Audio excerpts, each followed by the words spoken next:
یہ ہے کہ ہم ہندوستانی ہیں۔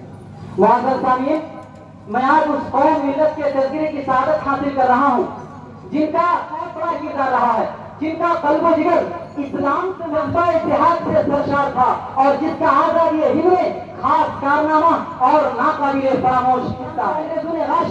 غاشمانہ و شاطرانہ ایارانہ چالوں سے اپنا قبضہ جمع کروایا۔ حقیقت یہ ہے کہ آزادی ہند میں تمام لوگ خصوصاً حصہ نہ لیا ہوتا اور حریت میں ہاتھ نہ بڑھائے ہوتے تو ہندوستان کی آزادی کا خوف، تاریخ کو یاد رکھنا، اس سے سبق لینا، اس کی روشنی میں آئندہ کے لائحہ عمل تیار کرنا زندہ قوم کی علامت ہوا کرتی ہے، اور اس کا ثبوت علماء صادق پور نے پیش کیا۔ مولانا عنایت علی، مولانا ولایت علی، مولانا عبدالرحیم صادق پوری وغیرہ نے پیش کی۔ وہ لوگ جنہوں نے خون دے کر اس چمن کو زینت بخشی ہے، دو چار سے دنیا واقف ہے، گمنام نہ جانے کتنے ہیں۔ ملک کے پہلے وزیر اعظم پنڈت جواہر لال نہرو نے کہا کہ ہندوستان کے تمام ایک پلے میں رکھا جائے اور علماء صادق پور کی انسد کوششوں کو دوسرے پلے میں رکھا جائے تو یقینی وہ نمایاں طور پر علماء صادق پور کا پلہ بھاری نظر آئے گا۔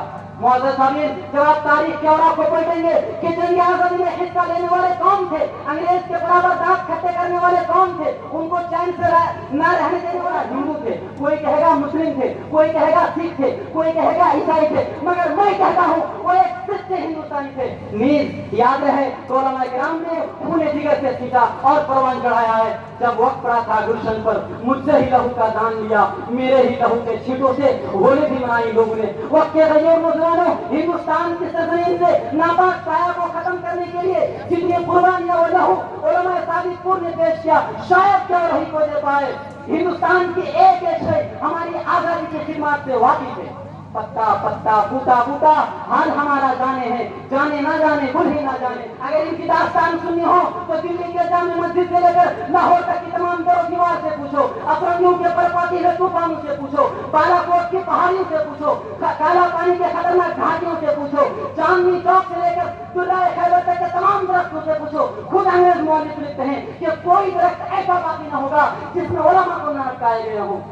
خلاصہ کلام یہ ہوا کہ علماء کرام کا کردار جنگ آزادی میں محض مذہبی نہیں بلکہ انقلابی و قومی تھا۔